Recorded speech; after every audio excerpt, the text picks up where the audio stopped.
Bonjour à toutes et bonjour à tous, très chères auditrices et très chers auditeurs.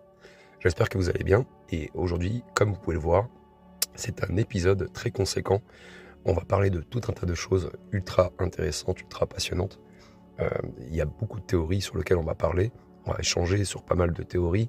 On va échanger sur pas mal d'informations qu'on connaît scientifiquement euh, et, euh, et qui concernent donc effectivement l'évolution humaine, l'humanité, le destin, peut-être un destin peut-être cyclique ou linéaire. On va en parler, on va essayer de détailler un petit peu tout ça. On va parler des extinctions, des cycles cosmiques et même de théories interdites. Vous allez voir, c'est un sujet, c'est une vidéo qui va comporter plusieurs sujets ultra intéressants et vous allez voir que vous n'êtes pas au bout de vos surprises.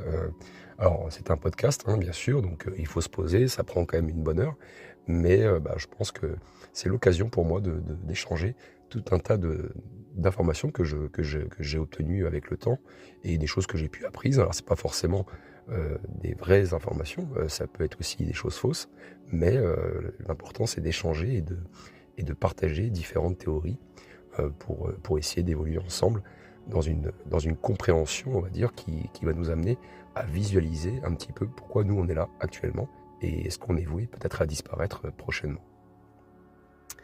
Alors depuis des siècles, bien sûr, l'humanité, elle tente de décrypter son passé pour mieux comprendre son avenir. Et vous allez voir, on va explorer les mystères des étoiles, percer certains secrets de notre évolution, et pourtant, nous restons toujours confrontés à des énigmes profondes sur notre propre existence. Sommes-nous déjà les derniers survivants d'une longue lignée d'espèces disparues? Sommes-nous piégés dans un cycle d'extinction et de renaissance, bien plus vaste que nous l'imaginons? Vous allez voir, l'épisode que vous apprêtez à écouter est bien plus qu'un simple voyage scientifique en fait.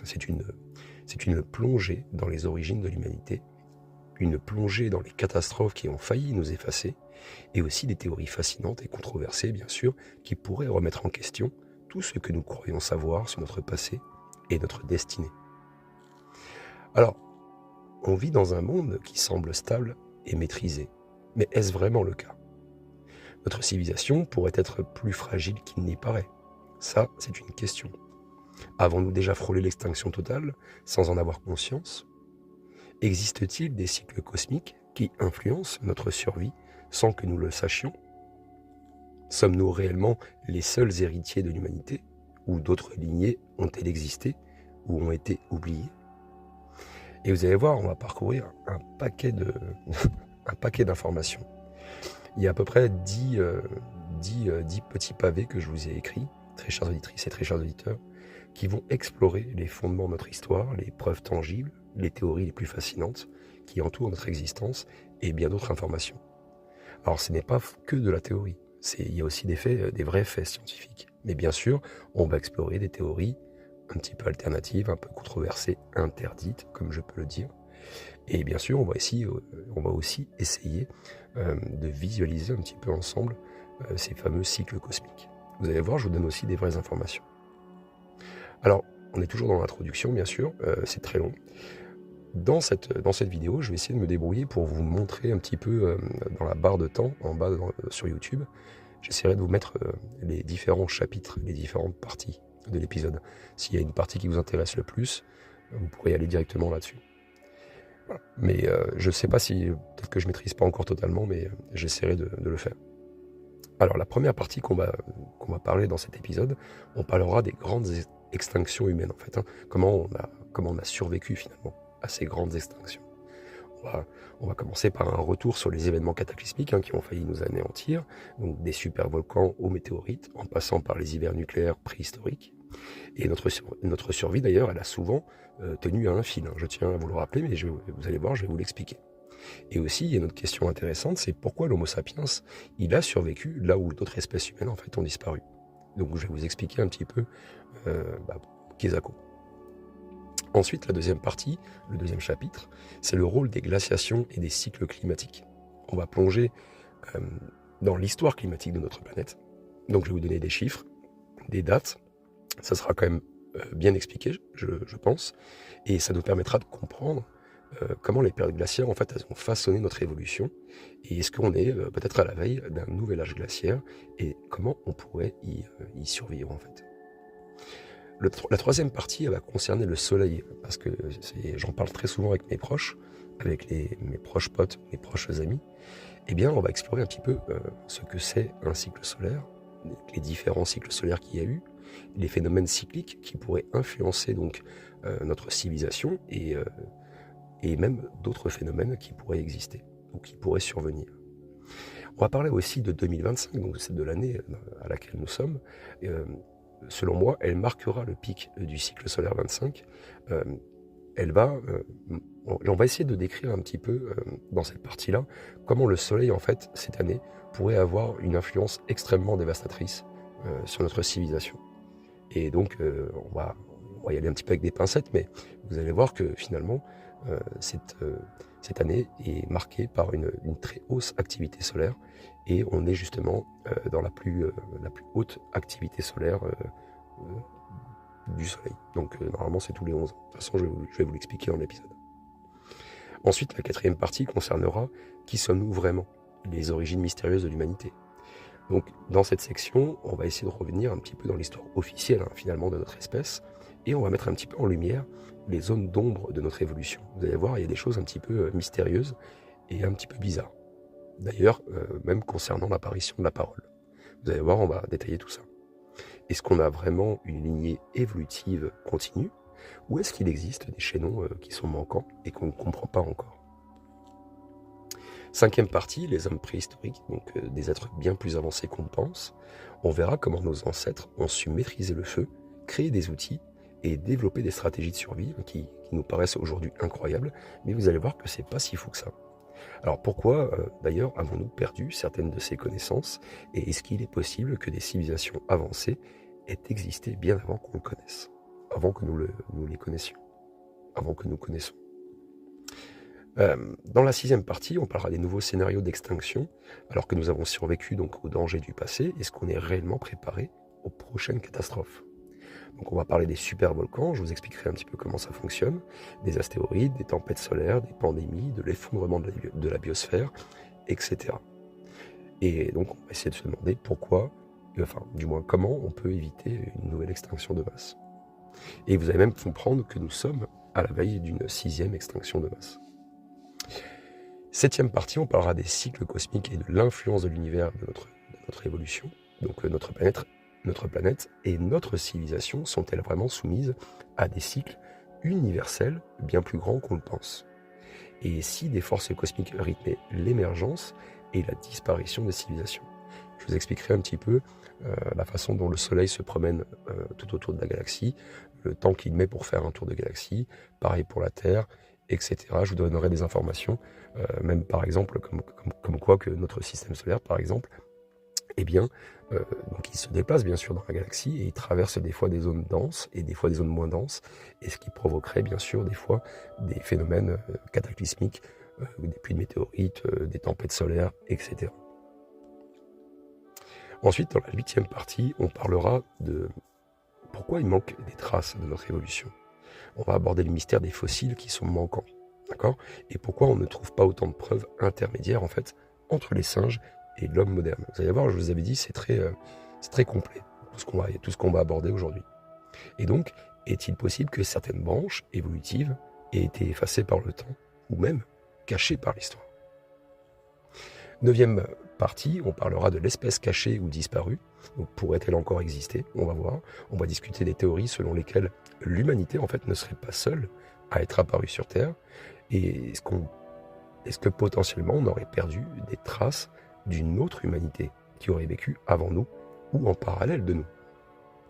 Et pour finir, on parlera bien sûr de l'hybridation étrange et des théories interdites. On va conclure bien sûr en explorant des théories plus controversées. L'Homo sapiens, donc à peu près 300 000 ans, il aurait peut-être pu s'hybrider avec d'autres espèces animales ou humanoïdes, et qui donc donnerait naissance à des lignées disparues ou cachées. Et donc l'idée des reptiliens, des chimères humaines ou des mutations génétiques cachées, est-ce que c'est vraiment absurde, ou est-ce que ça cache une réalité qu'on ne comprend pas encore totalement? Alors vous avez vu bien sûr, l'introduction que je vous fais est énorme, elle est très très longue, certainement même que j'en ai perdu beaucoup, Mais l'intérêt, c'est vraiment de vous faire comprendre que cet épisode, en fait, c'est pas finalement un épisode qu'on doit regarder de A à Z. Vous pouvez sauter les parties et aller de partie en partie, de chapitre en chapitre, comme vous le souhaitez. Et donc, vous apprendrez certainement des choses qui peuvent vous intéresser. Et s'il y en a d'autres qui ne vous intéressent pas, ça vous fera gagner du temps. Et aussi, prenez en compte que cet épisode, il ne vise pas à imposer une vérité absolue, d'accord ? Il vous invite juste à remettre en question certains paradigmes de notre passé, en fait. Et donc, si on a déjà survécu à des extinctions massives, et est-ce qu'on va en affronter d'autres ? C'est une question que je vais essayer de développer.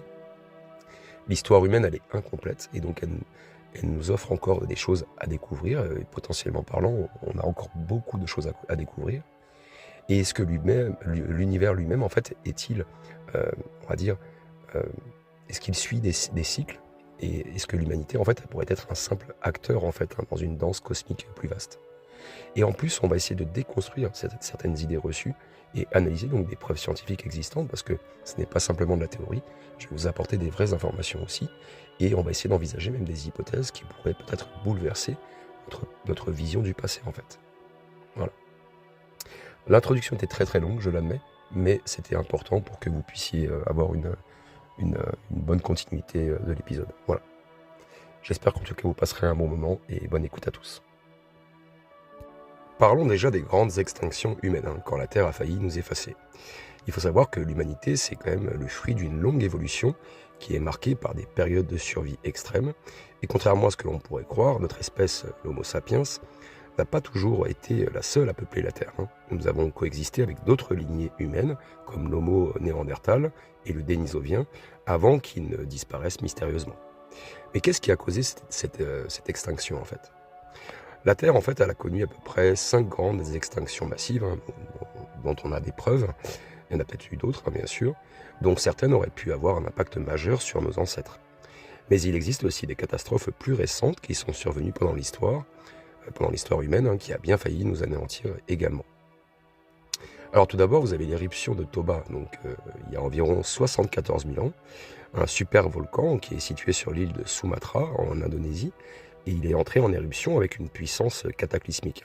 Cette éruption, connue sous le nom d'éruption de Toba, est considérée comme l'une des plus violentes des deux derniers millions d'années. Donc c'est pour vous dire la puissance de ce volcan. Quelles sont les conséquences d'ailleurs ? Je peux vous en expliciter quelques-unes déjà. Une colonne de cendres de plus de 40 km de haut, donc je ne sais pas si vous vous rendez compte, qui est projetée jusqu'à la stratosphère. Un hiver volcanique global, donc en gros toutes les cendres bloquent les rayons du soleil, et du coup ça provoque une chute des températures de 3 à 5 degrés pendant plusieurs années. Et oui. Et bien sûr, une famine massive, puisque la végétation va mourir, elle va priver les herbivores de nourriture, et par extension, les prédateurs, comme nos ancêtres. Il y a des études génétiques qui suggèrent que l'humanité, elle aurait été réduite à seulement 3 000 à 10 000 individus. Donc je ne sais pas si vous vous rendez compte du truc de fou, et peut-être même, voire moins de 1000. On va dire, c'est ce qu'on peut appeler un goulot d'étranglement génétique. Si cela est exact, en fait, cela signifie que nous sommes tous les descendants de ces rares survivants qui ont survécu, qui ont réussi à traverser ces périodes de chaos. Parce que sur la planète Terre, comme je vous le rappelle, l'humanité aurait été réduite à seulement 3 000 à 10 000 individus. Peut-être même moins de 1000, au moment où il y a eu les grosses catastrophes. Donc effectivement, nous venons tous de ces personnes-là, selon la théorie. Vous avez aussi l'impact du Dryas récent. C'est une pluie de feu céleste, à peu près environ à 12 900 ans avant Jésus-Christ. Donc c'est une autre catastrophe majeure qui aurait eu lieu il y a à peu près 13 000 ans, lors de la transition entre la dernière période glaciaire et l'Holocène. En fait, c'est connu sous le nom d'événement du Dryas récent. C'est une catastrophe climatique qui est marquée par un brusque refroidissement planétaire. Et on en parle très souvent sur RMC Découverte ou sur d'autres reportages un petit peu spécial, quoi. Alors il y a plusieurs explications possibles, bien sûr. Il y a certains scientifiques qui pensent que c'est un fragment de comète ou plusieurs météorites qui se seraient écrasés sur l'Amérique du Nord et en Europe et qui auraient provoqué donc d'immenses incendies et même par extension libéré des tonnes de suie dans l'atmosphère et même faire fondre carrément la calotte glaciaire, quoi. Après, vous avez un changement climatique brutal, bien sûr, puisque la température va chuter subitement. Elle va perturber les civilisations qui sont en train de naître et donc va ça va exterminer de nombreuses espèces, hein, comme les mammouths par exemple. Après, vous avez un impact sur les premières civilisations humaines, puisqu'il y a des preuves qui suggèrent que les premiers habitants d'Amérique du Nord, comme la culture Clovis, ont connu un déclin brutal à cette période, hein. Et ça a été écrit même dans plusieurs anciens écrits. Et cette théorie, bon, elle reste quand même controversée, mais elle pourrait expliquer pourquoi certaines civilisations préhistoriques ont disparu subitement. Vous avez aussi le déluge, hein, et les inondations donc, cataclysmiques qui a eu lieu entre 10 000 et 7 000 avant Jésus-Christ. Donc c'est la fin de la dernière ère glaciaire qui a provoqué donc une montée rapide des océans en raison de la fonte massive des calottes polaires, puis en raison aussi peut-être d'une comète ou de plusieurs comètes ou de plusieurs météorites qui se seraient écrasées sur la Terre. Et donc ça aurait effectivement créé des inondations dévastatrices et entraîné aussi la disparition de tous les villages côtiers. Alors vous avez des exemples de catastrophes possibles, hein. Donc, par exemple la mer Noire est l'hypothèse du déluge. Donc c'est une inondation massive qui aurait transformé un lac d'eau douce en mer. Et certains pensent que cette catastrophe, elle aurait inspiré le mythe du déluge, hein, que vous connaissez tous, je pense, dans la Bible et dans d'autres récits antiques aussi, hein. Dans d'autres récits antiques, on retrouve un petit peu ces personnes qui viennent sur un bateau et qui viennent de la mer et qui viennent apporter la connaissance à un peuple désespéré qui doit tout réapprendre. Et voilà. Ensuite, vous avez la disparition de civilisations côtières préhistoriques, hein. Donc, comme je vous l'ai dit, avec l'élévation du niveau de la mer, il y a des territoires entiers en fait, hein, qui ont été submergés et qui ont emporté avec eux donc, des traces potentielles de civilisations avancées. Par exemple, entre l'Amérique et l'Europe, vous avez l'océan Atlantique. Et il est possible, tout à fait probable, qu'il y ait des îles qui ont été submergées ou des terres qui ont été immergées. Alors les survivants de ces catastrophes, ils ont dû s'adapter donc en migrant vers des terres plus sûres et en modifiant ainsi la répartition des populations humaines sur Terre. Mais ça laisse sous-entendre aussi qu'ils avaient donc connaissance que cette catastrophe allait arriver et donc ils se sont préparés en amont et ont pu donc sauver un petit peu tous les bijoux de famille entre guillemets, quoi. Donc les technologies, les souvenirs, les connaissances, les livres, tout ce qui est nécessaire en fait pour pouvoir reconstruire l'humanité. Donc pourquoi l'Homo sapiens a-t-il survécu là où d'autres espèces en fait ont péri? Alors que nous, on a survécu donc à ces épreuves, il y a d'autres espèces humaines comme le Néandertal ou les Denisoviens qui ont disparu. Et ça, c'est une très bonne question pour se demander pourquoi. Alors, l'une des plus grandes capacités d'adaptation, on va dire, nos ancêtres, ils auraient été plus flexibles dans leur stratégie de survie, hein, donc chasseurs-cueilleurs mobiles. Et puis ils ont réussi à diversifier leur alimentation, contrairement aux néandertaliens qui dépendaient plus fortement de la viande. Il y a une meilleure communication aussi, une culture plus évoluée. En gros, l'apparition du langage complexe, il a permis une meilleure transmission du savoir. Et l'art rupestre aussi, hein, et les premiers rituels, ils montrent aussi une capacité d'abstraction qui aurait en fait aidé à la cohésion sociale et à l'organisation d'un groupe. Ensuite, vous avez aussi l'alliance avec le chien. Ça, c'est très important. Il y a environ 15 000 à 30 000 ans de notre époque, l'homme, il a domestiqué le loup, ce qui lui a offert un avantage stratégique pour la chasse et la sécurité aussi. Et du coup, ça a pu favoriser le succès de l'Homo sapiens dans les environnements très hostiles. Donc vous voyez, ce qui est intéressant en fait, hein, dans cette première partie, c'est que en gros, l'humanité, vous avez compris qu'elle a traversé des événements cataclysmiques qui auraient pu donc effacer notre espèce de la surface de la Terre, mais grâce à notre intelligence et notre capacité d'adaptation et d'innovation, eh bien, on a toujours réussi à survivre là où d'autres espèces en fait ont disparu. Et bon, cependant, est-ce que nous sommes vraiment à l'abri d'une nouvelle catastrophe d'ampleur mondiale? Ça, c'est une question qu'on va développer après. Vous allez voir, on va essayer de plonger un peu dans les cycles glaciaires et comprendre en fait comment le climat, il a façonné notre survie et notre évolution. Allez, continuons. J'espère que cela vous plaît toujours autant et j'espère que la voix que j'ai ne vous dérange pas trop. Je suis un petit peu malade, j'ai l'impression. Allez, développons les cycles glaciaires et le climat. Donc, est-ce que le froid est-il notre plus grand ennemi en fait? L'histoire humaine, en fait, elle est intimement liée en fait au cycle climatique, hein, qui ont façonné notre planète. Et depuis plus de 2,5 millions d'années environ, la Terre, elle connaît une alternance de périodes glaciaires et interglaciaires, influencées donc par plusieurs facteurs astronomiques et terrestres. Mais comment ces grands bouleversements climatiques ont-ils influencé l'évolution et la survie de l'Homo sapiens? On va explorer donc les cycles glaciaires, leurs causes, leurs conséquences sur l'humanité et comment nos ancêtres ont survécu aux périodes les plus extrêmes. Et ça m'intéresse très très très fortement. Alors déjà, posons-nous la question, pourquoi la Terre connaît-elle des périodes glaciaires? Les glaciations ne sont pas des événements aléatoires, bien sûr. Elles suivent un cycle bien défini et qui a été découvert par le mathématicien serbe Milutin Milanković au début du XXe siècle. Ce cycle, en fait, il repose sur 3 facteurs astronomiques majeurs qui influencent le climat terrestre. Écoutez bien, sur des périodes de 10 000 à 100 000 ans. D'accord? Tout d'abord, vous avez l'excentricité de l'orbite terrestre. Donc, c'est à peu près 100 000 ans. L'orbite de la Terre, autour du Soleil, il varie en fait entre une forme circulaire et elliptique. Donc lorsqu'elle est plus elliptique, les variations saisonnières sont plus marquées. Et donc ça favorise un peu les périodes glaciaires. Je pense que vous visualisez. Ensuite, vous avez l'obliquité de l'axe terrestre, donc qui est de à peu près tous les 41 000 ans. L'inclinaison de l'axe terrestre, il oscille entre 22,1 degrés et 24,5 degrés. Et donc vous voyez que plus l'angle est important, plus les saisons sont contrastées. C'est-à-dire que c'est une faible inclinaison, elle favorise des conditions glaciales. Une très grande inclinaison, une très forte inclinaison, favorise des conditions bien plus chaudes. Ensuite, vous avez la précession des équinoxes, qui est à peu près tous les 26 000 ans. Donc l'axe de rotation de la Terre, il oscille comme une toupie, d'accord? Et cette oscillation, elle modifie la distribution de la chaleur solaire sur la planète. Et donc ça influence les cycles climatiques. Et donc vous voyez les copains, ces trois paramètres combinés, ils déterminent comment et quand les glaciations, elles surviennent. Et j'espère que vous avez vraiment compris. Au pire, remettez un petit peu en arrière, mais je vous assure, une fois que vous avez visualisé tout ça, vous pouvez comprendre maintenant comment se comporte un peu notre planète. Alors on a des grandes périodes glaciaires qu'on a connues. Elle a connu 5 grandes glaciations majeures au cours de son histoire, notre planète Terre. Vous avez donc la première, la glaciation huronienne, donc environ 2,4 à 2,1 milliards d'années. Donc c'est la première grande période glaciaire de l'histoire de la Terre. La deuxième, c'est la glaciation du cryogénien, environ 720 à 635 millions d'années.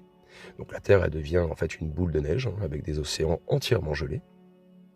Puis la troisième, la glaciation de l'Ordovicien silurien, donc entre 450 à 420 millions d'années.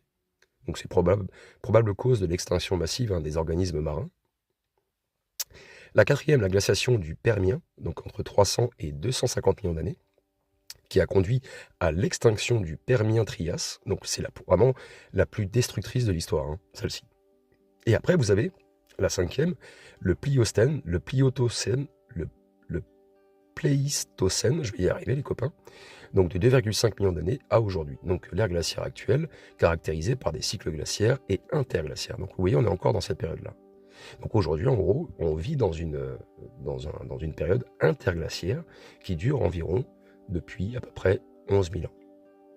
Mais bon, après, cette période de elle a une relative stabilité, parce que elle peut avoir on va dire un futur différent en fonction de l'interaction humaine aussi et en fonction de notre interaction qu'on a sur la planète Terre.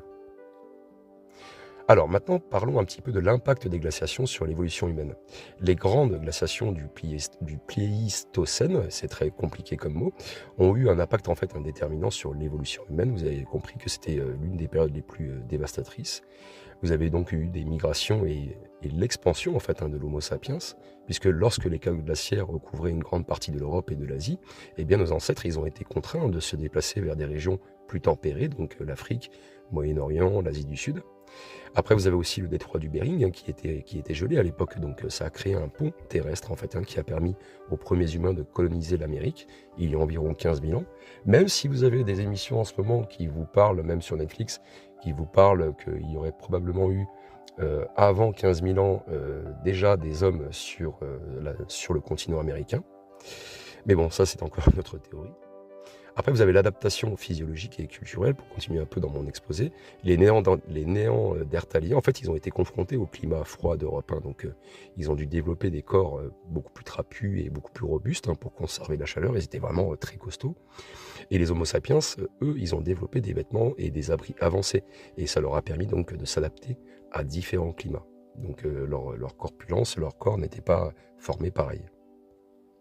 Et puis bien sûr, vous avez un impact sur l'agriculture et les premières civilisations.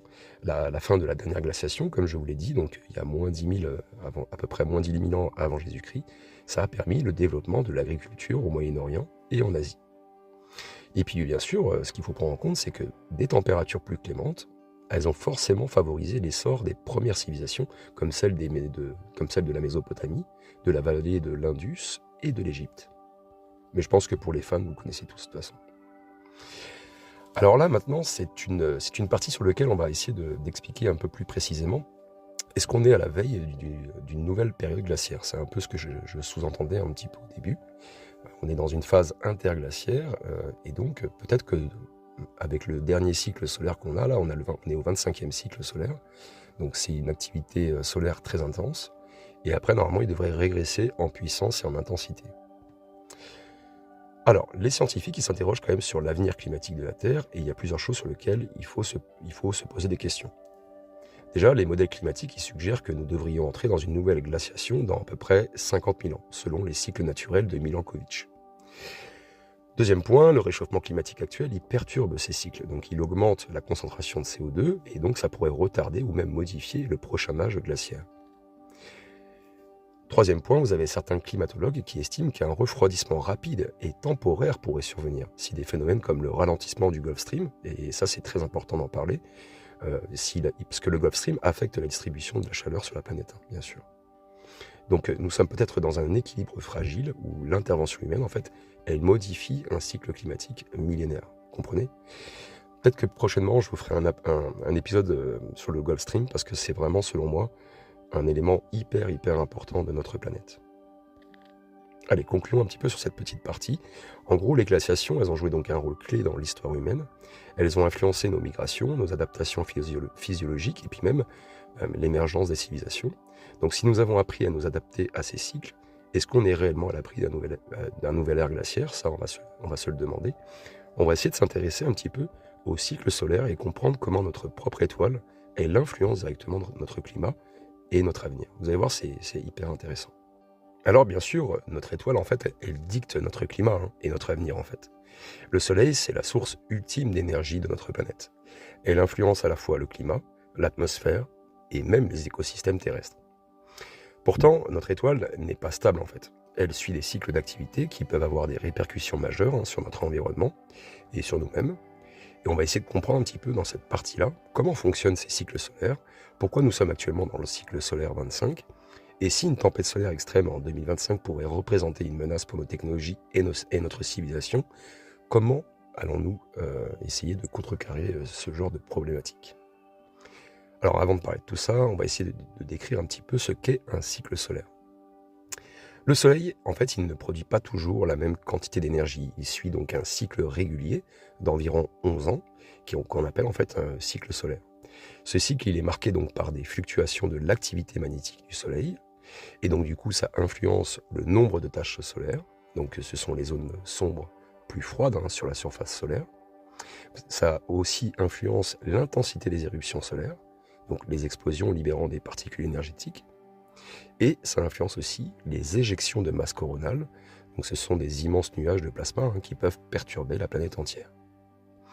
Alors les copains, chaque cycle solaire, il comprend 2 phases, et ça, faut bien mémoriser. Vous avez le minimum solaire et le maximum solaire. Donc, sur un cycle solaire, donc sur 11 ans. Donc, le minimum solaire, c'est une faible activité, donc il y a peu de taches solaires et moins d'éruptions.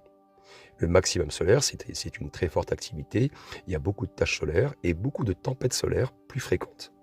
Donc, depuis 1755, on a documenté 24 cycles solaires.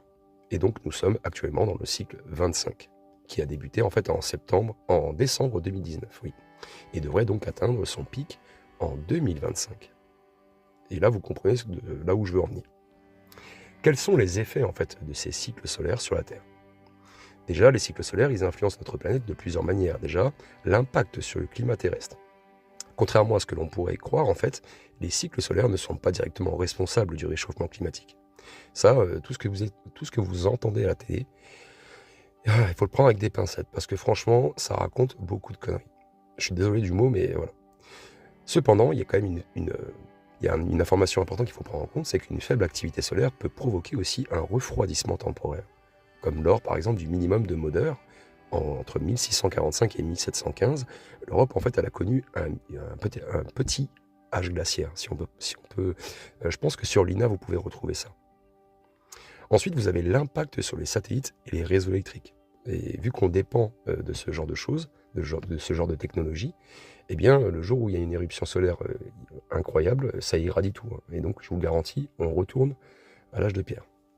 Donc, lors des maximums solaires, des éruptions solaires massives peuvent envoyer en fait des particules chargées dans l'espace. Du coup, ça pourrait perturber les satellites GPS, les télécommunications et même les centrales électriques. C'est pour ça que je vous dis ça. Et quand je parle de perturber, ça peut même aussi détruire. Vous voyez, si c'est très puissant, ça peut les cramer, quoi. En 1859, il y a un événement historique qu'on appelle l'événement de Carrington qui a provoqué une panne mondiale des télégraphes et des aurores visibles d'ailleurs jusqu'aux tropiques. Donc c'est pour vous dire. Je crois que dernièrement, on avait vu aux infos qu'on pouvait voir des aurores boréales en France. Oui, c'est beau, c'est cool, mais ça démontre aussi qu'il y a une activité anormale du champ électromagnétique de notre planète. Et voilà, elle s'en prend plein la tête quoi, en ce moment, si vous préférez. Ensuite, vous avez l'impact sur la protection atmosphérique et l'exposition aux radiations. Une faible activité solaire, en fait, elle affaiblit la magnétosphère terrestre. Et donc, ça rend la planète plus vulnérable aux rayons cosmiques. C'est un peu contre-intuitif, mais c'est comme ça. Et du coup, ça peut augmenter le risque de mutations génétiques et même de cancer pour les astronautes et même des populations qui vivent en haute altitude. Allez, on se penche maintenant sur le cycle solaire 25. Pourquoi 2025 pourrait être une année critique ?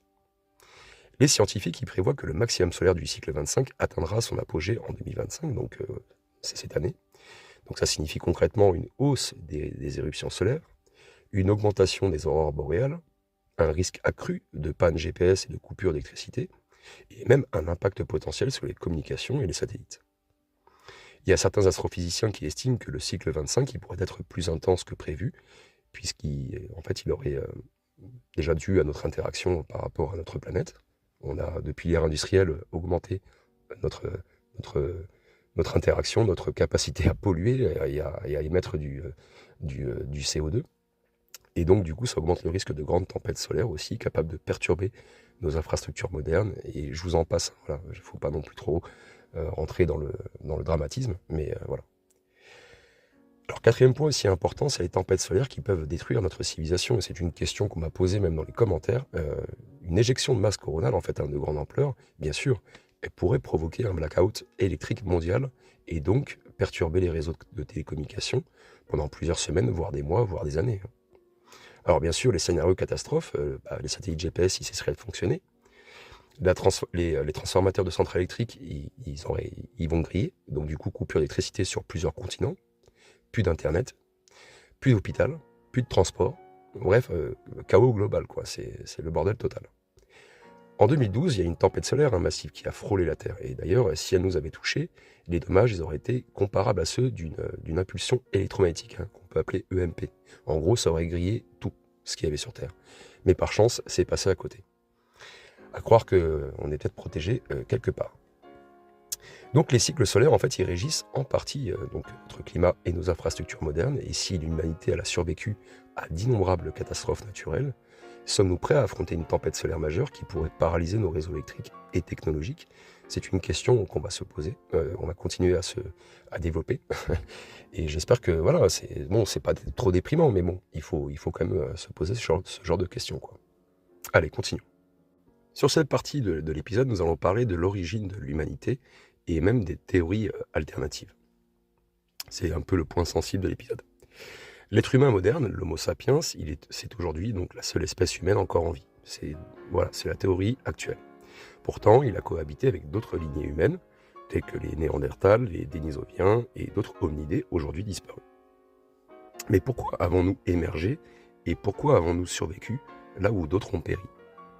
Et c'est là qu'on va explorer un petit peu la théorie de Darwin, ses limites, et aussi certaines hypothèses alternatives sur l'évolution humaine, bien sûr.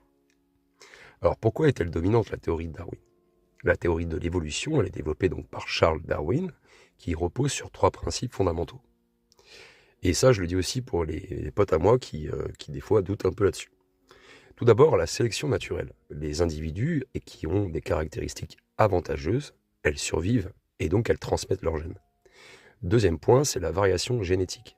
Chaque génération, elle produit des individus légèrement différents, mais qui apprennent aussi du vécu de son ancêtre. Troisième point, c'est l'adaptation à l'environnement. Les espèces, donc, elles évoluent pour s'adapter aux conditions changeantes. Alors, vous avez des preuves en faveur de cette théorie, donc les fossiles, bien sûr. On a retrouvé plusieurs espèces intermédiaires entre le grand singe et l'homme moderne. Vous avez aussi les similitudes génétiques. L'ADN humain, il est à peu près à 98,8 identique à celui du chimpanzé. Et puis aussi, vous avez des observations en temps réel. Il y a certains microbes qui évoluent sous nos yeux, développant des résistances aux antibiotiques, par exemple. Mais si la théorie de Darwin est largement acceptée, voilà, elle n'explique pas tout. Alors, où sont les formes, on va dire, intermédiaires entre le singe et l'homme moderne? C'est un argument qui est souvent avancé contre Darwin, c'est l'absence, justement, apparente de chaînons manquants. Et pourtant, nous avons déjà retrouvé des fossiles qui montrent une évolution progressive. Je vais essayer de vous expliquer un petit peu tout ça. Alors, tout d'abord, vous avez l'Australopithèque afarensis, donc qu'on peut appeler Lucie, et qui à peu près date d'environ 3,2 millions d'années. Donc bipédie, mais encore très simiesque, comme on dit. Ensuite, vous avez l'Homo habilis, donc environ 2,4 à 1,4 millions d'années, qui est donc le premier utilisateur d'outils en pierre. Vous avez aussi l'Homo erectus, donc qui à peu près date de 1,9 million d'années à 110 000 ans. Et c'est lui qui a maîtrisé le feu et qui a donc créé une expansion, si vous préférez, hors d'Afrique, qui s'est donc développé hors de l'Afrique. Ensuite, vous avez l'Homo néanderthalis, donc, qui est apparu entre 400 000 ans à 40 000 ans. Donc lui, par contre, il a eu une forte capacité cognitive et aussi, même d'ailleurs, il a développé une culture symbolique. Et après, donc, vous avez l'Homo sapiens qui est apparu, je vous l'ai dit, il y a à peu près 300 000 ans à aujourd'hui. Et donc, ce sont les seuls survivants. Alors pourquoi est-ce qu'on n'en trouve pas davantage? Bien sûr, voilà, les fossiles sont extrêmement rares, les conditions nécessaires à la fossilisation sont vraiment très spécifiques. C'est très compliqué de retrouver des fossiles en bon état. Et vous avez certaines espèces intermédiaires qui peuvent aussi ne pas avoir laissé de traces. Mais est-ce qu'il existe d'autres explications pour combler ces manques? Allez, très chers amis, maintenant nous allons parler de théories alternatives sur l'évolution humaine. Vous allez voir, c'est le sujet piquant un petit peu de cet épisode. Alors, si la théorie de Darwin est dominante, bien sûr, il y a d'autres hypothèses qui existent pour expliquer certaines singularités humaines. Alors, c'est de la théorie, c'est des hypothèses, donc soyez tranquilles sur les commentaires, s'il vous plaît. Alors, il y a certains chercheurs qui estiment que nos ancêtres, en fait, ils auraient passé une période vraiment importante dans des environnements aquatiques. Ça expliquerait donc certaines caractéristiques humaines. Par exemple, notre peau glabre, donc il y a moins de poils que les primates. Notre capacité aussi à plonger et à nager instinctivement. Voilà, ne le faites pas chez vous, mais si vous balancez un bébé dans une piscine ou dans l'eau, instinctivement, il va remonter, il va nager. Et aussi, vous avez le développement de la bipédie pour marcher dans l'eau peu profonde. Bon, c'est controversé, ok, mais cette théorie, elle tente quand même de justifier certains traits physiologiques, si vous voulez, uniques chez l'homme. Deuxième hypothèse, vous avez l'hybridation avec d'autres espèces humaines, bien sûr, comme je vous l'ai expliqué. Il y a eu d'autres hominidés sur notre planète, et donc il y a eu peut-être une forme d'hybridation. Et donc l'Homo sapiens, il n'a pas évolué seul. On sait qu'aujourd'hui, il a croisé son ADN avec le Néandertal et le Denisova. Et donc ça, on a su le vérifier scientifiquement parlant. Et donc on sait qu'il y a environ 1 à 4% de notre ADN qui est néandertalien chez les Eurasiens et certaines populations asiatiques qui possèdent des traces de gènes dénisoviens. C'est pour ça qu'ils sont un petit peu différents, physiquement. Et donc ce mélange, il aurait pu apporter des adaptations génétiques spécifiques, vous voyez, comme la résistance au froid pour les Européens ou la tolérance à l'altitude chez les Tibétains. Hem, il y a une autre hypothèse, c'est l'évolution accélérée par une mutation génétique. Pourquoi l'Homo sapiens, il a développé un cerveau aussi avancé, hein, par rapport aux autres espèces? Vous avez certains chercheurs qui pensent qu'en fait, qu'il y a eu une mutation génétique rapide qui a permis un saut cognitif, brutal. En gros, on a notre capacité à parler est apparue comme ça, très brutalement, vous voyez? Et donc, le fait déjà de pouvoir parler, ça permet d'échanger beaucoup plus d'informations, vous voyez? Qu'avec les gestes ou avec les dessins ou autrement. Et l'émergence donc du langage, comme je vous l'ai dit, et puis, même la pensée abstraite, hein, vous savez, avec des outils avancés, eh bien, ça semble s'être produit vraiment en quelques milliers d'années seulement, vous voyez? C'est ça qui est un peu perturbant, quand on y réfléchit sérieusement, quoi. Et donc il y a certains biologistes qui parlent de l'énigme de l'explosion cognitive. C'est une transformation évolutive, en fait, qui semble s'être produite, beaucoup trop vite, en fait, hein, pour être expliquée uniquement par la sélection naturelle. C'est pour ça que ça colle pas trop avec la théorie de l'évolution de Darwin. Donc l'évolution humaine, c'est un processus complexe, hein, qui est influencé par de nombreux facteurs génétiques et environnementaux. Et même si Darwin il a posé les bases, il y a quand même de nombreuses questions qui restent ouvertes, hein. Et je vais vous en poser trois. Pourquoi l'Homo sapiens, c'est le seul survivant? Pourquoi l'intelligence humaine est-elle une anomalie évolutive? Et avons-nous encore des chaînons manquants à découvrir? On va essayer d'explorer un petit peu comment nos ancêtres préhistoriques, ils ont survécu justement dans des conditions extrêmes. On va essayer de remonter un peu dans le temps. Et pourquoi en fait on a perdu la trace de certaines de leurs technologies et de leurs savoirs ancestraux. Et ça nous mettra peut-être la piste aussi sur comment cette apparition soudaine de la parole et de la pensée est apparue subitement. Peut-être ça nous donnera des indices. Allez, on va essayer de se poser la question maintenant de comment les hommes préhistoriques ont survécu à l'époque. Nos ancêtres, ils ont traversé donc des périodes climatiques extrêmes, hein, des famines, des prédateurs redoutables et des catastrophes naturelles, hein. Je pense que votre imagination vous permettra d'imaginer ce qu'ils ont pu vivre à l'époque. Pourtant, ils ont survécu et ils ont prospéré. Ils ont même développé des stratégies de survie qui ont façonné notre ADN et notre comportement actuel. Mais comment les premiers Homo sapiens ont-ils réussi à affronter les glaciations, les changements climatiques, alors que tant d'autres espèces humaines ont disparu? Quels étaient leurs outils, leurs méthodes, leurs modes de vie, et qui leur ont tout simplement permis de perdurer? On va explorer un petit peu ensemble les technologies perdues de nos ancêtres, leur intelligence adaptative et les raisons pour lesquelles si peu de traces de leur savoir subsistent aujourd'hui. Alors on va s'intéresser maintenant aux premiers outils humains, une ingénierie un petit peu avancée, quoi. Si on imagine souvent les hommes préhistoriques comme des êtres primitifs, ils ont en réalité développé des techniques sophistiquées, hein, bien avant l'apparition des premières civilisations, bien sûr. Tout le monde le sait, les outils en pierre, hein, donc les premiers outils ils remontent à peu près à environ 3,3 millions d'années avant de notre ère, pardon, bien avant l'apparition de l'Homo sapiens, et vers 1,7 million d'années, l'Homo erectus, donc il crée l'outil biface. En fait, c'est une sorte de couteau, hein, multi-usage en pierre. Et après, vous avez les Néandertals et les Homo sapiens qui ont perfectionné ces outils en créant des pointes de flèche, des grattoirs ou des aiguilles en os. Bien sûr, vous avez aussi l'usage du feu, c'est une révolution vitale pour eux. L'Homo erectus, il a probablement maîtrisé le feu il y a environ 1,7 million d'années. Donc ce qui a permis en fait une avancée spectaculaire en matière de survie. Il a pu donc cuire des aliments, donc une meilleure digestion, plus d'énergie pour le cerveau et donc une meilleure capacité d'interprétation, de visualisation, de compréhension. Vous avez aussi la protection contre les prédateurs. Les grands félins, ils évitent le feu. Généralement, c'est ce qui les fait fuir. Bien sûr aussi, vous avez le chauffage et la colonisation des climats froids lors des ères glaciaires, comme je vous l'expliquais en début d'épisode. Eh bien, ça leur a permis un petit peu de se réchauffer et de se prémunir des grands froids. Bien sûr, vous avez aussi les premiers textiles et les abris. Contrairement aux idées reçues, les premiers humains, ils ne vivaient pas dans des grottes, hein, mais ils construisaient plutôt des huttes en bois, avec des pots, avec des os de mammouth, etc. Vous voyez, ils essayaient d'isoler au maximum leur habitat pour vivre dans de bonnes conditions. Et bien sûr, ils confectionnaient des vêtements rudimentaires, hein, et Et d'ailleurs, d'après ce qu'on sait, les premiers vêtements rudimentaires, ils existaient déjà il y a à peu près 100 000 ans. On l'a vérifié, on en a retrouvé. Et donc ce qui a permis en fait aux humains d'explorer des climats vraiment très hostiles, vous comprenez? Alors, comment ils ont résisté donc du coup aux conditions extrêmes de grand froid? Ça, c'est une très bonne question parce que moi personnellement, c'est ce qui m'a amené justement à créer cet épisode.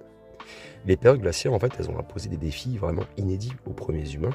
Et moi, la question que je me suis posée, c'est comment ont-ils survécu dans un monde aussi hostile, où chaque journée, en fait, c'était un combat pour la nourriture, la chaleur, et essayer de survivre, quoi.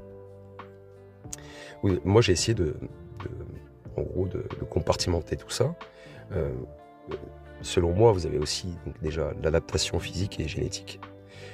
Les Néandertals, en fait, ils avaient donc une cage thoracique plus large, d'accord? Ils étaient beaucoup plus trapus et beaucoup plus costauds. Mais ils mangeaient beaucoup de viande aussi, comme je vous l'ai dit. Donc, alors bien sûr, c'était peut-être bien plus grand, bien plus costaud, et donc ce qui leur permettait de conserver un maximum de chaleur. Et contrairement aux Homo sapiens, en fait, les Homo sapiens, eux, ils ont développé plutôt une meilleure endurance, et ce qui leur a permis en fait de parcourir de longues distances en quête de nourriture et de savoir aussi. Ils étaient peut-être un petit peu plus dans la quête de recherche. Bien sûr, vous avez aussi la domestication du loup, comme je vous l'ai dit tout à l'heure. C'est une alliance vraiment cruciale, selon moi, à l'époque. Parce qu'en gros, il y a 30 000 ans en arrière, les premiers humains, ils ont apprivoisé les loups, donc qui vont devenir bien plus tard, hein, des milliers d'années plus tard, les premiers chiens domestiqués. Et du coup, cette alliance, ça va offrir donc des avantages stratégiques vraiment considérables. Déjà, l'aide à la chasse. Les loups, en fait, ils vont repérer et pister les proies. Ils vont protéger le campement. Ils vont alerter contre les prédateurs potentiels. Et puis, ils vont renforcer aussi le lien social. Ça fait toujours du bien d'avoir un petit animal avec soi et qui nous apporte de la chaleur, du réconfort. Et voilà, c'est notre ami, quoi. Alors, pourquoi est-ce qu'on a perdu ces traces de ces technologies? Parce que ça aussi, je voulais vraiment le développer dans cet épisode. C'est des questions qu'on me pose souvent, en fait, même quand je suis avec mes potes. Malgré les avancées, en fait, on retrouve très peu de traces, finalement, des premières innovations humaines. Et moi, je voulais vraiment leur expliquer, déjà à mes potes, et puis à vous aussi, pourquoi, en fait, on ne retrouve pas ce genre de choses. Déjà, il faut bien comprendre, c'est l'érosion du temps, contrairement aux civilisations récentes, qui ont laissé des constructions en pierre, donc les pyramides, les temples, etc. Les premières sociétés, en fait, elles utilisaient du bois, ou des peaux, ou des matériaux qui sont biodégradables, en fait. Et donc, forcément, vous comprenez que ça disparaît avec le temps. Après, vous avez aussi l'engloutissement sous les eaux. Comme je vous l'expliquais aussi, la montée des eaux a immergé, en fait, tout un tas de terres et peut-être de petits continents. Il y en a peut-être qui existent et qu'on ne sait pas. Et donc forcément, lors de la dernière période glaciaire, le niveau des océans, selon les scientifiques, a monté d'à peu près de 120 mètres de haut. Vous imaginez, 120 mètres de haut, c'est énorme. Et donc du coup, forcément, ça a submergé d'éventuels villages côtiers préhistoriques, ou même, comme je vous l'ai dit, des terres qui étaient entre certains grands continents. Vous avez certains chercheurs qui estiment en fait que de nombreuses traces de premières civilisations pourraient être enfouies sous la mer. D'ailleurs, vers la côte japonaise, il me semble, on a retrouvé aussi des structures et qu'on a même pu voir en y allant en faisant de la plongée sous-marine, on peut observer ces structures et on observe en fait des anciennes civilisations qui étaient 30 ou 40 mètres plus bas que le niveau actuel de la mer, quoi. Alors il y a un biais bien sûr archéologique, les sites archéologiques préhistoriques, ils restent encore sous-explorés, on n'a pas encore mis assez de moyens là-dedans pour explorer vraiment tout ce que peut nous offrir notre planète. J'ai l'impression même qu'on met plus de moyens pour explorer l'espace plutôt que d'explorer notre planète. C'est un peu le constat que je fais dans mes recherches. Et puis aussi, il est possible que des découvertes majeures soient encore à venir, bien sûr, puisque notamment en Amazonie, il y a beaucoup de plateaux sous-marins, en fait, si vous préférez, et donc du coup, ça pourrait potentiellement nous faire découvrir des anciennes civilisations potentielles qui auraient pu exister à l'époque. Donc, vous comprenez bien que nos ancêtres n'étaient pas vraiment des êtres primitifs, en fait, mais plutôt vraiment des experts en survie. Ils étaient vraiment incroyablement forts, et doté d'une intelligence exceptionnelle en fait, pour s'adapter en fait à des environnements aussi hostiles que ceux que je vous ai décrits dans cet épisode. Par contre, il y a de nombreux mystères qui demeurent sur leur mode de vie et leur technologie qu'ils utilisaient, et ça j'aimerais bien le développer avec vous dans la prochaine partie, vous allez voir, c'est assez intéressant. On va essayer d'explorer un petit peu les scénarios d'extinction future, et, et comment en fait on est réellement... est-ce qu'on est réellement en fait à l'abri d'une nouvelle catastrophe massive, ou est-ce qu'on est capable réellement, technologiquement parlant, de contrer en fait ce genre de choses? Est-ce qu'il y a des...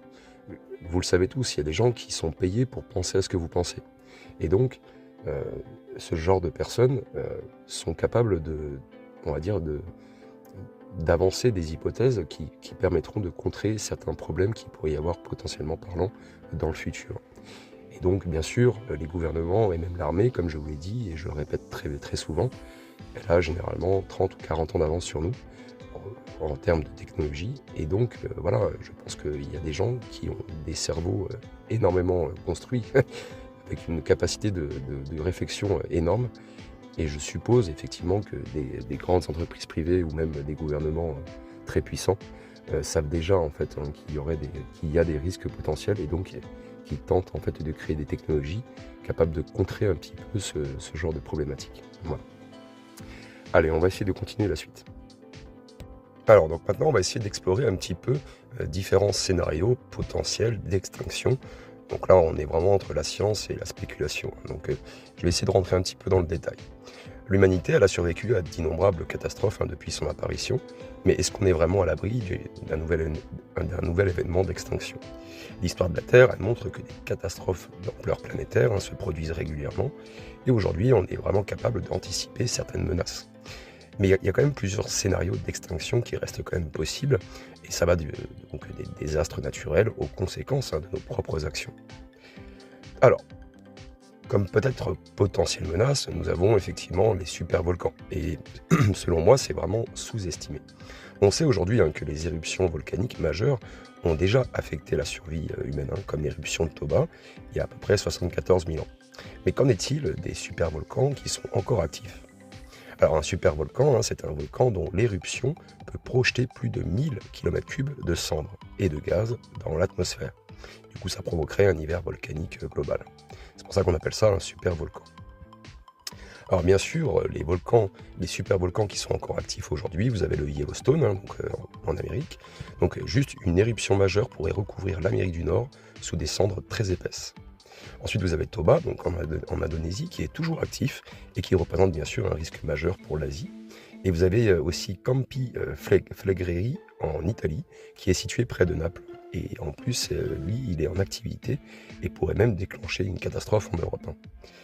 Alors bien sûr, les conséquences d'une éruption majeure de l'un de ces 3 supervolcans pourraient donc bien sûr occasionner une chute mondiale des températures, donc de -3 à -5 degrés pendant plusieurs années.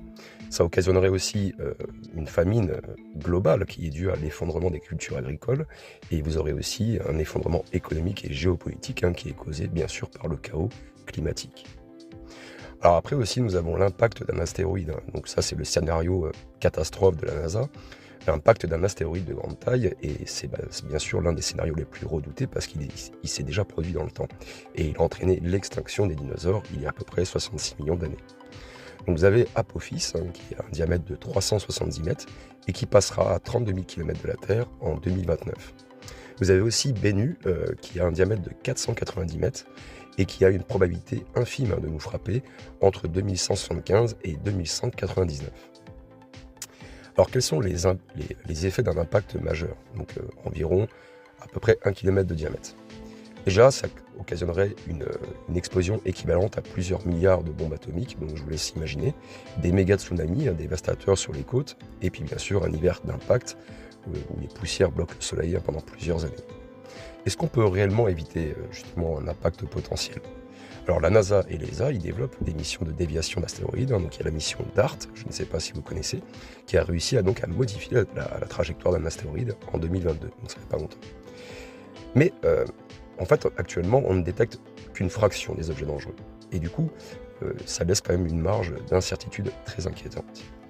On peut repérer effectivement les plus gros, mais les tout petits, c'est très compliqué. Et bien sûr, la tempête solaire géante, ça c'est une menace qui est peut-être possible cette année. Comme on l'a vu déjà dans la section précédente, hein, une éjection de masse coronale gigantesque pourrait bien sûr provoquer un blackout mondial. En 1859, donc, vous avez l'événement de Carrington qui a mis hors service tous les télégrammes. En 2012, vous avez aussi une tempête solaire qui est presque aussi puissante et qui est passée à quelques jours, à quelques jours de frapper la Terre. Donc en gros, elle est passée vraiment à côté. Et forcément, les conséquences d'une super tempête solaire, la destruction des satellites et des réseaux GPS, une coupure massive d'électricité sur des continents entiers, l'arrêt des systèmes bancaires, hospitaliers, de communication, et je vous passe même les centrales nucléaires, etc. Les scientifiques, ils estiment qu'un tel événement, il pourrait se produire dans les 100 prochaines années, mais on est carrément pas préparé pour une telle catastrophe. Alors, il y a aussi les pandémies et l'effondrement biologique. La pandémie du Covid-19, elle a montré à quel point un virus il peut perturber nos sociétés modernes, et donc le danger viendrait peut-être potentiellement d'un virus encore inconnu, peut-être zoonotique, comme on peut dire, et aussi les pathogènes qui sont de plus en plus résistants aux antibiotiques, et ça constitue vraiment une menace, d'ailleurs silencieuse, si on peut le dire comme ça. Alors bien sûr, une pandémie mortelle, elle pourrait décimer une grande partie de la population mondiale, provoquer l'effondrement des systèmes de santé et de production alimentaire, et même créer des mutations encore plus dangereuses à cause de la sélection naturelle. Il y a un autre point aussi sur lequel pas beaucoup de gens pensent, je crois, mais c'est l'effondrement en fait, de la biosphère et de l'extinction de masse. En fait, la Terre, elle est en train de vivre, c'est les scientifiques qui le disent, c'est pas moi, la Terre est en train de vivre sa 6e extinction de masse. Et elle est causée principalement par l'activité humaine. Donc bien sûr, vous avez la disparition accélérée de plusieurs espèces animales et végétales. Vous avez le réchauffement climatique qui modifie les écosystèmes, et aussi la surexploitation des ressources naturelles. Et je l'avais déjà dit dans plusieurs épisodes précédents, mais si cette tendance elle continue, on pourrait atteindre un point de non-retour où la biodiversité en fait ne pourrait plus se régénérer. L'IA aussi, l'intelligence artificielle et les risques technologiques. Certains experts comme Elon Musk et Stephen Hawking qui alertent déjà, ils ont même alerté il y a longtemps, sur les dangers de l'IA super intelligente. Et donc un système IA qui devient incontrôlable pourrait perturber la gestion de nos infrastructures vitales. Et si une IA décide que l'humain est un obstacle à sa programmation, elle pourrait aussi déclencher une crise technologique. Et bon, pour l'instant, ne vous inquiétez pas, ces scénarios ils restent hypothétiques, mais j'avoue, l'avancement rapide de l'IA, ça pose quand même des questions éthiques et de sécurité majeures. Alors bien sûr, l'humanité, elle n'est pas à l'abri d'une nouvelle extinction, que ce soit par un cataclysme naturel ou par nos propres actions, eh bien nous sommes quand même vulnérables. Notre intelligence et nos innovations elles nous donnent une chance unique d'anticiper ces crises et de nous adapter, mais notre survie à long terme, elle dépendra de notre capacité à comprendre et à gérer ces menaces. On va explorer un petit peu une hypothèse fascinante dans la prochaine partie, c'est est-ce que l'humanité est-elle soumise à des cycles cosmiques plus grands en fait qu'on l'imagine? Vous allez voir, c'est de façon captivante. C'est une question qui est quand même très intéressante, c'est est-ce que nous faisons partie d'un grand schéma universel? Depuis des millénaires, en fait, l'humanité elle observe les étoiles et tente de comprendre sa place dans l'univers. Il y a de nombreux penseurs, scientifiques et même des civilisations qui ont suggéré que nous sommes soumis en fait à des cycles cosmiques qui dépassent notre compréhension actuelle. Mais existe-t-il des preuves scientifiques de ces cycles? Et pourraient-ils influencer l'évolution humaine, les catastrophes naturelles et l'avenir de notre espèce? On va essayer de le déterminer, on va essayer de chercher ensemble quels sont en fait en gros leurs impacts sur la Terre et voir si notre civilisation en fait a fait partie d'un cycle bien plus vaste et mystérieux. Alors je vous ai mis ça comme ça, mais les grands cycles cosmiques qui nous régissent, selon moi, en tout cas selon l'article que je vous ai créé, l'univers en fait il n'est pas statique, il suit des rythmes et des cycles précis qui influencent notre environnement sur des échelles de temps gigantesques. Tout d'abord le cycle de la précession des équinoxes, donc c'est tous les 26 000 ans. Notre planète ne tourne pas sur elle-même de manière parfaitement stable bien sûr. Tous les 26 000 ans, l'axe de la Terre change légèrement d'orientation et donc ça modifie les saisons et le climat. Il y a certains chercheurs qui pensent que ce cycle pourrait être lié aux effondrements de civilisations anciennes, bien que cela reste encore pour le moment spéculatif, on n'a pas encore assez de données. Vous avez aussi le cycle galactique du Soleil, donc tous les 225 millions d'années. Notre Soleil il tourne autour du centre de la Voie lactée en 225 millions d'années et il traverse différentes régions de la galaxie, parfois plus denses, en poussière cosmique ou en radiation. Et donc certains scientifiques pensent que le passage dans certaines zones galactiques entre guillemets dangereuses pourrait être lié aussi aux extinctions massives sur Terre. Vous avez aussi les cycles solaires et les civilisations. Tous les 11 ans, donc, comme je vous l'ai dit, le Soleil il connaît des phases d'activité intense et des périodes plus calmes. Et donc il y a certains historiens qui ont remarqué que des effondrements de civilisation coïncident avec des phases intenses d'activité solaire. Pour l'instant, ce lien il reste à approfondir, mais ça nous donne quand même une petite piste.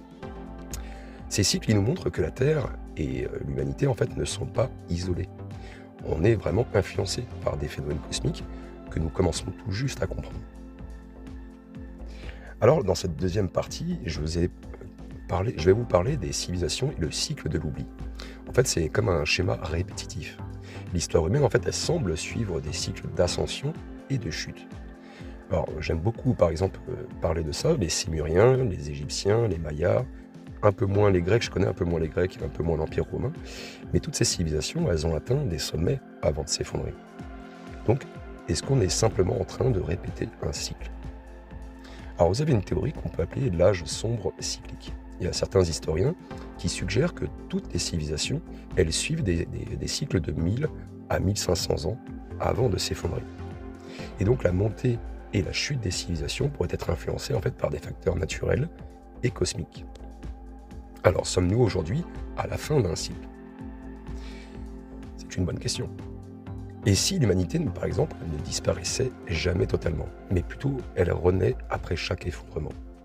Il y a certains indices archéologiques qui suggèrent l'existence de civilisations avancées qui ont disparu, mais la science peine à confirmer bien sûr ces théories, on n'a pas assez de preuves, et comme je vous l'ai dit, à l'époque, peut-être les outils étaient conçus d'une manière différente, et donc avec le temps, bien sûr, avec l'érosion, le temps a fait son travail, bien sûr. Tout a disparu, ou même tout est enfoui, ou même immergé sous les eaux. Alors, il y en a certains qui diraient que l'humanité pourrait être une espèce résiliente, capable de se réinventer après chaque catastrophe. Donc, il y a quand même quelques analogies avec la nature. Les forêts brûlées, par exemple, par des incendies, finissent toujours par repousser encore plus fortes. Après chaque extinction massive, la Terre, elle a produit des formes de vie encore plus évoluées. Donc, peut-être faisons-nous partie d'un grand cycle naturel de destruction et de renaissance, afin d'être encore plus évolués. Donc, bien sûr, on commence tout juste à comprendre les cycles cosmiques qui influencent notre planète et donc, par la même occasion, nos civilisations, et peut-être que notre place dans l'univers est celle d'un maillon dans une chaîne infinie de renaissance. Donc même si nous sommes coincés dans un cycle, entre guillemets, pouvons-nous en sortir? Ça, c'est une question. Pouvons-nous éviter la chute inévitable de notre civilisation et devenir une espèce qui survit au temps et aux catastrophes? On va essayer d'aborder ça dans la prochaine partie. Pourquoi manque-t-il en fait des traces de notre propre évolution? Il en manque quelques-unes. Et donc, il y a aussi un autre point sur lequel je voulais parler avec vous, c'est où sont passées les preuves du passage entre le singe et l'homme moderne. Et comme ça, je profiterai par la même occasion de répondre à tous mes potes qui me posaient ce genre de questions ou sur lequel vous avez tous eu un jour ce débat, peut-être avec vos amis, et donc ça sera l'occasion d'en discuter ensemble. Alors depuis les débuts de la paléoanthropologie, les scientifiques en fait ils tentent de reconstituer donc le puzzle de l'évolution humaine. Pourtant, il y a quand même une question qui revient souvent, où sont les preuves de la transition progressive entre les primates et l'homme moderne? Donc si la théorie de l'évolution de Darwin est largement acceptée, bien sûr, elle n'explique pas tout. On en a parlé ensemble tout à l'heure. Il y a beaucoup de fossiles, bien sûr, qui manquent encore à l'appel, et certains aspects de notre évolution restent quand même mystérieux. Dans cette section, on va essayer d'explorer un petit peu les traces retrouvées, les lacunes du registre fossile, et aussi les théories alternatives qui expliquent pourquoi nous avons du mal à retrouver ces schémas manquants. Quelles preuves possédons-nous actuellement? Si on en croit les preuves fossiles et les analyses ADN, l'humain moderne, en fait, c'est le fruit d'une évolution qui s'est étalée sur plusieurs millions d'années. Donc les principaux fossiles qui jalonnent notre évolution sont par exemple l'Australopithèque, Afarensis, donc Lucie, qui a à peu près 3,2 millions d'années, donc, qui était bipède, mais encore avec des traits simiesques. L'Homo habilis, donc entre 2,4 à 1,4 million d'années, donc les premiers outils en pierre, avec un crâne plus grand. L'Homo erectus, 1,9 million d'années à 110 000 ans, donc la maîtrise du feu, le voyage hors d'Afrique. L'Homo néanderthalis, donc de 400 000 à 40 000 ans, donc avec la capacité cognitive avancée. Et l'Homo sapiens, qui a 300 000 ans à aujourd'hui, seul survivant de cette ligne. Et la problématique, c'est qu'entre chaque espèce, il y a de longues périodes sans fossiles. Vous voyez pourquoi je voulais vous en parler? Alors pourquoi manque-t-il encore des fossiles intermédiaires? L'absence apparente de forme intermédiaire, donc elle s'explique par plusieurs facteurs et on va essayer d'expliquer tout ça ensemble. Déjà, les conditions de fossilisation sont extrêmement rares, parce que pour qu'un os devienne un fossile, il doit être enseveli, je vais y arriver, rapidement dans un environnement particulier, donc un marécage ou des cendres volcaniques. Et la plupart en plus des restes organiques se sont décomposés bien sûr avant même de laisser une trace fossile. Vous avez aussi certains experts qui estiment que seul 1% des espèces qui aient existé ont laissé des fossiles. C'est vraiment très très peu quoi. Ensuite, vous avez également beaucoup de zones de fouilles qui restent inexplorées. On n'a pas encore fait assez de fouilles. Il y a des régions entières du monde qui n'ont pas encore été correctement fouillées, et donc forcément vous avez des fossiles intermédiaires qui pourraient être encore enfouis sous les océans, ou même sous des kilomètres de sédiments. Alors bien sûr, l'évolution n'est pas linéaire, mais plutôt chaotique. Voilà, l'évolution ne suit pas une ligne droite, mais plutôt un enchevêtrement de branches, avec des espèces qui disparaissent sans laisser de descendants. Et il est possible aussi que certains hominidés aient coexisté sans nécessairement évoluer les uns avec les autres. Bien sûr, vous avez aussi les théories alternatives sur les sauts évolutifs. Si l'évolution darwinienne repose sur des changements progressifs, eh bien, il y a quand même certains scientifiques qui suggèrent qu'il y a d'autres explications pour expliquer la rapidité avec laquelle l'Homo sapiens il a émergé. Donc déjà, la théorie de l'évolution ponctuée.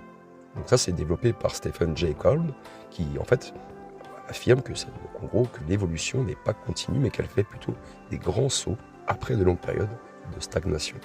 Un peu bizarre, mais... Et donc ce modèle, il expliquerait pourquoi on trouve très peu de fossiles intermédiaires. L'évolution, elle se produirait aussi brutalement en réponse à des crises climatiques ou environnementales. Vous avez aussi l'hybridation avec d'autres espèces. Nous savons aujourd'hui que l'Homo sapiens, il a croisé son ADN avec les Néandertals et les Dénisoviens. Mais il est possible aussi qu'une hybridation génétique inconnue ait donné naissance à l'homme moderne. On ne le sait pas encore. Et aussi, vous avez l'hypothèse de la mutation accélérée. Il y a certains chercheurs qui pensent qu'une mutation génétique rapide aurait permis une évolution cognitive ultra rapide, et cette mutation aurait provoqué l'essor du langage, de la culture et de la technologie en un temps record. Alors vous voyez, j'adhère pas trop finalement à ces trois hypothèses. Selon moi, il y a encore d'autres points vraiment méconnus, et je vous laisse vous faire plaisir dans les commentaires si vous avez votre propre théorie. Alors oui, bien sûr, c'est une controverse persistante selon moi. Est-ce que l'homme a-t-il évolué trop rapidement? Les opposants à la théorie darwinienne affirment que l'évolution de l'intelligence humaine a été trop rapide par rapport aux autres espèces, puisque en seulement 300 000 ans, l'Homo sapiens est passé de la chasse primitive à l'exploration spatiale. Les chimpanzés, eux, n'ont quasiment pas évolué en plusieurs millions d'années. Donc il y a un problème, selon la biologie, l'évolution ne se fait pas seulement sur des échelles de temps longues. L'effet de la sélection culturelle aussi. Nos connaissances se transmettent et s'accumulent d'une génération à l'autre. Donc le langage, il a accéléré notre capacité à apprendre et à innover, et l'environnement aussi a favorisé les changements génétiques rapides. Alors, l'idée selon laquelle nous avons évolué trop vite, elle repose donc sur un biais de perception. L'évolution biologique a été lente, contrairement à ce qu'on peut penser. Mais l'évolution culturelle, elle, a explosé. Et du coup, ça donne l'impression d'un saut gigantesque. Vous comprenez? Donc le débat sur les chaînons manquants, c'est toujours en cours bien sûr, mais il y a quand même de nouvelles découvertes qui pourraient bientôt combler ces lacunes. Donc il y a quelques points clés quand même à retenir dans tout ce que j'ai dit. Déjà, l'évolution humaine n'est pas linéaire, mais plutôt chaotique. D'accord? Les fossiles, ils manquent puisque les conditions de fossilisation sont très rares. Et il est possible que des mutations rapides et des hybridations aient aussi accéléré notre évolution. Donc voilà, nous sommes quand même encore loin d'avoir toutes les réponses, mais l'archéologie et la génétique continuent d'apporter des nouvelles pièces au puzzle. Alors, nous avons parcouru des millions d'années d'histoire, hein. Dans cet épisode, on a exploré les cycles d'extinction, les cataclysmes cosmiques, les avancées préhistoriques et les théories évolutives. Bon, il y a une chose qui est claire. L'humanité, elle a survécu grâce à son adaptabilité. Je vais y arriver. Mais sommes-nous vraiment invincibles? Les cycles naturels peuvent encore nous mettre en danger. Nous sommes technologiquement avancés, mais nous restons quand même vulnérables. Notre avenir dépendra de notre capacité à anticiper et surtout à nous adapter et à nous entendre. Et alors qu'on regarde vers l'avenir, il y a une question quand même qui reste encore ouverte, c'est est-ce que nous sommes simplement le produit d'un cycle naturel ou sommes-nous la première espèce capable de briser ce cycle et de s'échapper vers les étoiles? Voilà, pour cet épisode en tout cas, du moins je vous ai réservé encore une autre partie, comme vous pouvez le constater, juste après. Mais en tout cas, je voulais voilà, clôturer déjà cet épisode. Selon moi, j'ai quand même parcouru pas mal de choses et j'espère que vous avez appris beaucoup d'informations. Maintenant, il y a une autre partie sur laquelle je voudrais vraiment appuyer un petit peu parce qu'on me l'a demandé. Et donc, même si je n'adhère pas forcément à ce que je vais vous dire, je pense qu'il faut quand même en parler. Je voulais parler d'hybridation étrange et de théories controversées, hein. Donc, par exemple, l'Homo sapiens, est-ce qu'il a partagé son ADN avec d'autres espèces? L'histoire de l'évolution humaine, elle est jalonnée de surprises et de découvertes inattendues. Nous savons désormais que notre ADN contient des traces de Néandertal et de Dénisovien. Donc ça confirme que l'Homo sapiens s'est hybridé avec d'autres espèces humaines. Mais qu'en est-il des théories plus controversées?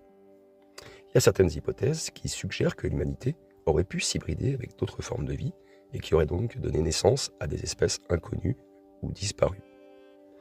Vous allez voir, c'est assez bizarre d'en parler, mais on va explorer des théories un peu plus audacieuses en examinant les preuves, les limites biologiques et les possibilités scientifiques aussi, parce qu'on va quand même garder les pieds sur terre.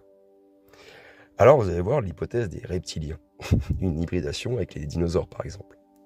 Parmi les théories alternatives sur l'origine humaine, celle des reptiliens, c'est l'une des plus fascinantes et controversées. La possibilité d'un lointain ancêtre reptilien est-il possible? Déjà, avant les mammifères, les reptiles, ils ont dominé la Terre pendant 180 millions d'années. Donc il y a certains dinosaures, comme les trodontidés, on appelle ça, c'est des petits théropodes qui sont très intelligents et qui avaient apparemment un cerveau relativement développé. Mais si l'extinction des dinosaures n'avait pas eu lieu, eh bien ces espèces elles auraient pu évoluer vers une intelligence avancée. Qu'est-ce que vous en pensez? Il y a certains paléontologues, comme Dale Russell, qui ont proposé l'hypothèse du dinosauroïde. C'était un dinosaure intelligent, en fait, hein, qui aurait pu émerger s'il avait survécu. Aussi, vous avez l'hybridation avec des reptiles. Est-ce que c'est possible ou impossible?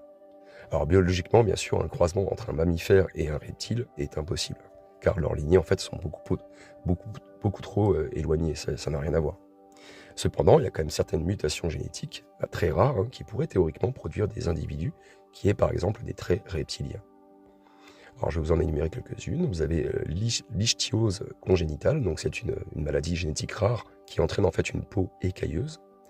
Vous avez aussi les vestiges de traits reptiliens chez l'homme, hein, comme les muscles de la queue embryonnaire qui disparaissent avant la naissance, que vous avez tous derrière normalement. L'existence de lignées génétiques rares aussi, hein, qui auraient pu se conserver dans des groupes isolés ou dissimuler des autres. Donc voilà, pour couper court, il est très peu probable que des reptiliens soient le résultat d'une hybridation, mais des mutations génétiques ou des lignées disparues, par contre, pourraient expliquer certaines de ces légendes. Ça, je peux vous l'accorder. Je vais y arriver aujourd'hui, j'ai un peu de mal. Ensuite, vous avez d'autres formes d'hybridation humaine qui sont connues et hypothétiques. Déjà, les hybrides humains réels, donc les néandertaliens, les dénisoviens et les autres. Les eurasiens modernes, ils portent environ 1 à 4% d'ADN néandertalien. Et il y a certains asiatiques et mélanésiens qui possèdent des gènes dénisoviens. Et il y a une mystérieuse espèce inconnue qui aurait laissé des traces dans notre ADN que nous n'avons pas encore identifiées. Donc cela prouve quand même que l'Homo sapiens a bel et bien partagé son ADN avec d'autres espèces humaines. Vous avez aussi les théories sur des hybridations encore inconnues. Il y a certaines civilisations antiques qui mentionnent des êtres hybrides, comme les hommes, par exemple, avec des têtes d'animaux, hein, dans les mythologies égyptiennes ou sémuriennes. Vous avez aussi les créatures mi-humaines, mi-bêtes, des légendes grecques, centaures, minotaures, les sirènes, etc. Alors, vous avez peut-être des possibilités scientifiques. Certaines maladies génétiques rares donnent des apparences inhabituelles, et donc ça alimente forcément les légendes anciennes. Vous avez aussi des expériences génétiques modernes, comme l'édition CRISPR, qui pourrait théoriquement créer des chimères humano-animales. Je ne sais pas si vous connaissez. Et donc, si des hybridations étranges ont eu lieu dans le passé, elles auraient été extrêmement rares et même dissimulées, bien sûr. Elles auraient même probablement voué à disparaître, oui, plutôt dissimulées, je pense. Parce qu'il y a quand même des règles éthiques à respecter. Alors, l'idée d'une espèce cachée ou disparue, ça aussi, c'est une bonne question. L'idée qu'une espèce intelligente aurait pu exister, mais disparaître sans laisser de traces, c'est souvent abordé en fait dans des théories alternatives. Il y a certains scientifiques qui suggèrent que l'évolution humaine pourrait ne pas être en fait linéaire, mais plutôt cyclique. Vous avez aussi des ruines sous-marines mystérieuses qui pourraient être le reste de civilisations qui ont disparu avant la nôtre. Et bien sûr, moi-même je suis fan de ça, vous avez beaucoup de textes anciens qui parlent de peuples qui sont venus d'ailleurs, la théorie des anciens astronautes, etc. Et donc ça pourrait être une interprétation en fait métaphorique d'une espèce ancienne qui a influencé en fait nos ancêtres. Alors pourquoi on n'a pas de preuves pourquoi on n'a pas de preuves matérielles, mais ça je l'ai déjà dit, je vais vous le répéter, c'est l'érosion bien sûr et les catastrophes naturelles qui effacent les traces sur des millions d'années. Nos connaissances archéologiques restent limitées bien sûr puisque nous avons très peu de zones accessibles pour pouvoir faire des fouilles. La plupart des sites intéressants peut-être sont déjà enfouis, enfouis depuis des milliers ou des millions d'années, on ne sait pas, et donc on ne peut pas réellement découvrir ce qui s'y cache. Et si une espèce cachée existait encore, eh bien elle vivrait probablement dans des endroits vraiment inaccessibles, comme les profondeurs océaniques ou à l'intérieur de la Terre.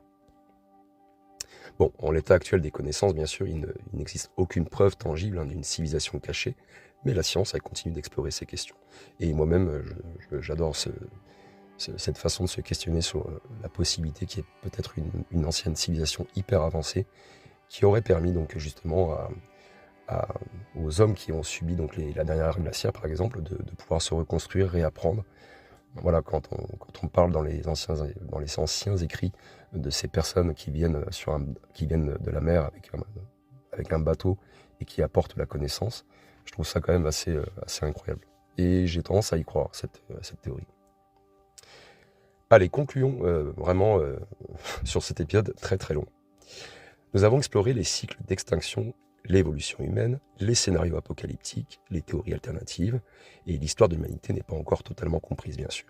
Et il y a des découvertes qui sont encore à venir, et qui pourraient même, de toute façon, remettre en question tout ce qu'on a dit dans cet épisode. Les réflexions finales, elles sont importantes, selon moi. L'Homo sapiens, c'est une espèce unique. Mais on a cohabité et on a fusionné avec d'autres lignées humaines. L'hypothèse des reptiliens est peu probable. Même s'il y a effectivement certaines mutations génétiques qui auraient pu inspirer ces légendes. Alors nous sommes peut-être les derniers témoins d'un cycle d'évolution plus vaste aussi, dont on ignore encore les véritables origines. Alors est-ce qu'on est vraiment seul, ou sommes-nous simplement l'un des nombreux chapitres ou est-ce qu'on fait simplement partie d'un chapitre d'une histoire bien plus longue et encore plus mystérieuse? Voilà. J'espère que, en tout cas, cet épisode assez long vous a plu. On est parti un peu dans tous les sens, mais je voulais vraiment explorer tout ça avec vous. Je sais que ça ne plaira pas à tout le monde, ce genre d'épisode, mais ça permet moi déjà de vous partager un peu ce que j'ai appris, ce que je sais, et puis les théories que je peux avoir, en donnant plusieurs fois mon avis, et j'espère que vous donnerez le vôtre aussi dans les commentaires.